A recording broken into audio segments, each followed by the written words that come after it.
এরা মাসের পর মাস ঘুরেও মিলছে না ট্যাক্স টোকেনের কাগজপত্র। এতে রাস্তায় প্রতিনিয়ত পড়তে হচ্ছে হয়রানিতে। অভিযোগ স্বীকার করে বিআরটিএ বলছে 2 মাসের মধ্যে পরিস্থিতি স্বাভাবিক হবে।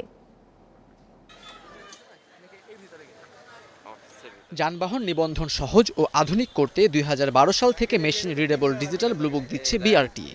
ফ্রান্স থেকে আমদানি করা কার্ড প্রিন্ট করছে Bangladesh machine tools factory BMTF. আর এই জন্য বিআরটিএ ফি নিচ্ছে 555 টাকা। টাকা জমা দেওয়ার 2 থেকে 3 মাসের মধ্যে ডিজিটাল ব্লুবুক পাওয়ার কথা গ্রাহকে। তবে 1.5 বছর প্রায় থমকে আছে এ প্রক্রিয়া। প্রতিদিন লম্বা লাইনে দাঁড়িয়েও মিলছে না কার্ড।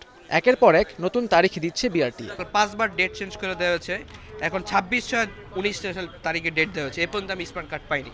আমার রেজিস্ট্রেশনটা হয়েছে গত মে মাসে। আমি আজকে দিয়ে 3 বার এসেছি। 10 মাস অতিক্রান্ত হয়ে গেছে, কিন্তু এর মধ্যেও আমার রেজিস্ট্রেশন সার্টিফিকেটটা এখনো হয়নি। বিআরটিএ থেকে ট্যাক্স টোকেনের কাগজ পেতেও তৈরি হয়েছে অচলাবস্থা। এতে সড়কে হয়রানির মুখে পড়ছেন যানবাহন মালিক। ফিঙ্গার দিলাম, ছবি তুললাম, ট্যাক্স টোকেন দিচ্ছে না, বলতেছে নাকি এখনো সরবরাহ করা হয়নি।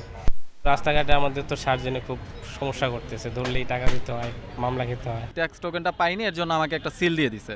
তো এই ট্যাক্স টোকেন দেওয়া হয়নি, লেখা আছে ট্যাক্স টোকেন দেওয়া হয়নি, অথচ পুলিশ কিন্তু বিভিন্ন রকমের হ্যারাসমেন্ট করে থাকে যে ট্যাক্স টোকেন পান নাই কেন। বিআরটিএ বলছে ডিজিটাল ব্লুবুকের কার্ড আমদানিতে জটিলতার কারণে তৈরি হয়েছে এই অবস্থা। আর কাগজ সংকটের কারণে ট্যাক্স টোকেনও দেওয়া হচ্ছে কম। র কার্ডগুলি ছাড়করণে দীর্ঘ সময় লেগেছিল, যার কারণে এই ব্যাকলগটা হয়েছে।